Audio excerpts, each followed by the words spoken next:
دنیا میں اس وقت سب سے زیادہ پائی جانے والی جو بیماری ہے وہ ڈپریشن کی ہے، ذہنی سکون کی تباہی ہے۔ آج ہم اس ویڈیو میں ذہنی سکون کے لیے بات کریں گے۔ ذہنی سکون کس وجہ سے ختم ہو رہا ہے، وجہ کیا ہے، یہ ڈپریشن جو ہے اس کے مریض عام کیوں ہو رہے ہیں، اس کا روحانی علاج کیا ہے، اس کا قرآن پاک میں علاج کیا ہے۔ قرآن پاک اور حدیث کے حوالے سے ہم آپ کو بہت ہی بہترین اور مجرب عمل اور وظیفہ بتائیں گے، جس کے کرنے سے آپ کی تمام پریشانیاں جن کی وجہ سے آپ کو ڈپریشن کا مرض لاحق ہو گیا ہے، جو کہ ایک خاموش قاتل ہے، اس سے آپ کو چھٹکارا حاصل ہو جائے گا۔ دنیا میں بے شمار مسائل ہیں اور بہت سارے مسائل جو ہیں جو ہماری زندگی کے ارد گرد گھومتے ہیں، جو ہماری زندگی میں حائل ہو جاتے ہیں، اور جب حائل ہو جاتے ہیں تو وہ پریشانیوں، مصیبتوں اور بیماریوں کے حامل ہو جاتے ہیں۔ اس طرح سے انسان جو ہے وہ ڈپریشن لے لیتا ہے، پریشانی لے لیتا ہے۔ ان پریشانیوں اور بیماریوں کا حل قرآن پاک میں موجود ہے۔ اللہ تعالیٰ نے ہر بیماری کی دعا، ہر بیماری کا وظیفہ، ہر بیماری کا علاج قرآن پاک میں رکھا ہے، تو کیوں نہ ہم قرآن پاک سے مدد لیں اور اپنی مشکلات کو آسان کریں۔ ان آیات کا وظیفہ آج ہی کریں، جن کے کرنے سے ہمیں روحانی سکون حاصل ہو جائے گا، ہماری زندگی میں سکون آ جائے گا، سکون اور اطمینان حاصل ہو جائے گا، ڈھیروں خوشیاں جو ہیں وہ آپ کے قدم چومیں گی۔ جب ہماری زندگی میں سکون اور اطمینان ہوگا تو ہم ڈپریشن جیسی بیماری سے چھٹکارا ہمیں حاصل ہو جائے گا۔ اس طرح سے ہم جو ہے اس طرح کی بیماریوں سے بچ سکتے ہیں۔ ڈپریشن جو ہے یہ کن وجہ سے ہوتا ہے، کس وجہ سے ہوتا ہے؟ آپ کے گھر میں ناچاکی ہے، لڑائی جھگڑا ہے، کسی وجہ سے کوئی آپ کو تنگ کر رہا ہے، یا کوئی دشمن جو ہے وہ آپ کو تنگ کر رہا ہے، کوئی حاسدین ہے، بے شمار مسائل ہیں، کاروبار میں برکت نہیں ہے، کاروبار میں جو ہے وہ خسارے میں جا رہا ہے، کاروبار میں ہے جو نقصان میں جا رہا ہے، کاروبار میں تنگی ہے، کوئی بھی مسئلہ ہے، بچے جو ہے نافرمان ہیں، بچے آپ کا کہنا نہیں مانتے، بچے پڑھ نہیں رہے، بچوں کی پڑھائی کی طرف سے جو ہے وہ دھیان اٹھ گیا ہے، اس وجہ سے آپ کی پریشانیوں میں اضافہ ہو رہا ہے۔ یہ سب ڈپریشن کی وجوہات ہیں، ان سب کا حل قرآن پاک میں موجود ہے۔ آپ کو ایک ایسے عمل بتاؤں گی جس کے کرنے سے آپ کی زندگی میں سکون آ جائے گا، آپ کو تمام پریشانیاں جو ہیں ان سے چھٹکارا حاصل ہو جائے گا، آپ اپنے معاملات جو ہیں وہ اللہ تعالیٰ کے سپرد کر دیں گے، کیونکہ اللہ تعالیٰ ہی ہر انسان کی ہر جائز خواہش کو پورا کرنے والا ہے۔ اللہ تعالیٰ کی طرف سے کوئی خاص رحمتیں اور برکتیں آپ پر نازل ہوں گی۔ جب اللہ تعالیٰ کی خاص رحمتیں اور برکتیں آپ پر نازل ہوں گی تو آپ کو اور کیا چاہیے، آپ اس سے زیادہ اور کیا چاہتے ہیں؟ اللہ تعالیٰ کی خاص رحمتیں اور اللہ تعالیٰ کی خاص برکتیں ہم پر نازل ہوتی رہیں، ہمیں اس سے زیادہ اور کیا چاہیے؟ قرآن پاک ایک چھوٹی سی صورت ہے، قرآن پاک میں سورۃ ضحیٰ، یہ بہت ہی بابرکت صورت ہے۔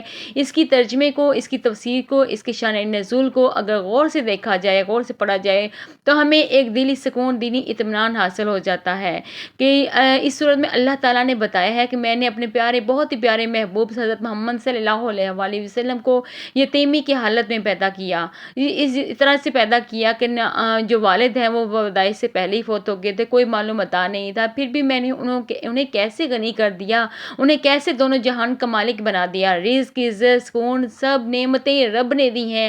رب ہمیں کبھی بھی اکیلا نہیں چھوڑتا، ہر حال میں، ہر مشکل میں، ہر گھڑی میں اللہ اپنے بندے کے لیے بہترین فیصلہ کرنے والا ہے، اور وہ بہترین فیصلہ کرنے والی جو ذات ہے وہ صرف اللہ تعالیٰ کی ہے۔ ہمیں اس کی رضا میں راضی ہونا چاہیے۔ یہ دنیا عارضی ہے، ہمیں سب اپنے سب مسائل، اپنی سب دعائیں اللہ تعالیٰ کی بارگاہ میں پیش کرنی چاہیے۔ پیش کرنے کے بعد بے فکر ہونا جانا چاہیے اور یہ امید رکھنی چاہیے کہ اللہ تعالیٰ سب بہتر کرے گا۔ اس سورت کی آیت نمبر 8 کا ترجمہ ہے کہ اگر تم کسی قسم کے فقر سے ڈرتے ہو تو اللہ جلد ہی تمہیں اپنے فضل سے غنی کر دے گا، کیونکہ اللہ تعالیٰ جو ہے وہ رزق دینے والی ذات ہے، واللہ خیر الرازقین۔ رسول اللہ صلی اللہ علیہ وآلہ وسلم کے والد آپ کی پیدائش سے پہلے ہی فوت ہو گئے تھے۔ انہوں نے اپنی میراث میں ایک لونڈی ام ایمن کے علاوہ کچھ نہ پایا۔ ام ایمن کے علاوہ ان کی میراث میں کچھ بھی نہیں تھا، نہ معلوم متاع تھا، کچھ بھی نہیں تھا، مال بھی نہیں چھوڑا تھا۔ بچپن میں اپنے فقر کا حال رسول اللہ صلی اللہ علیہ وآلہ وسلم نے خود بیان فرمایا۔ حضرت ابو ہریرہ روایت کرتے ہیں کہ رسول اللہ صلی اللہ علیہ وآلہ وسلم نے فرمایا کہ اللہ تعالیٰ نے کوئی نبی نہیں بھیجا جس نے بھیڑ بکریوں نہ چرائی ہوں۔ آپ کے صحابہ نے کہا اور آپ نے جو ہے وہ بھی چرائی کہ آپ نے بھی چرائی ہیں۔ آپ صلی اللہ علیہ وآلہ وسلم نے فرمایا کہ میں انہیں مکہ والوں کے لیے چند کے راتوں پر چرایا کرتا تھا۔ ظاہر ہے اگر آپ کے پاس اپنے یا اپنے چچا ابو طالب کی بھیڑ بکریاں ہی ہوتی تو آپ کو اہل مکہ کی بھیڑ بکریاں اجرت پر چرانے کی کیا ضرورت تھی؟ اس کا مطلب ہے حضور پاک صلی اللہ علیہ وآلہ وسلم جو ہیں وہ اس قدر افلاس میں انہوں نے زندگی گزاری ہے۔ اتنے افلاس کے بعد اللہ تعالیٰ نے آپ کو اس قدر غنی کر دیا کہ مکہ کی سب سے مالدار خاتون حضرت خدیجہ رضی اللہ تعالیٰ عنہ نے پہلے آپ کو تجارت میں شریک کیا۔ جب آپ کی تجارت سے وہ بہت متاثر ہوئیں پھر آپ سے نکاح کر لیا اور اپنا تمام مال آپ کے حوالے کر دیا۔ پھر وہ وقت بھی آیا کہ آپ کے پاس بنو نذیر، بنو قریظہ اور خیبر، بحرین، یمن وغیرہ کی غنیمتوں اور خراج کے ڈھیر لگ گئے۔ یہ مال غنا تھا۔ اس کے ساتھ ساتھ اللہ تعالیٰ نے آپ کو ایک ایسا قلب غنا بھی عطا فرمایا تھا کہ جس کی مثال کہیں پہ نہیں ملتی۔ آپ کو اس طرح سے بے درہ خرچ کرتے تھے جیسے آپ کو فقر کا کوئی خوف نہ ہو، آپ کو کوئی غم نہ ہو، آپ کو کوئی ٹینشن نہ ہو۔ اللہ تعالیٰ مسبب الاسباب ہے، وہ بہترین رزق اور دولت دینے والا ہے، وہ بہترین رزق عطا کرنے والا ہے، بہترین جو ہے وہ عزت دینے والا ہے۔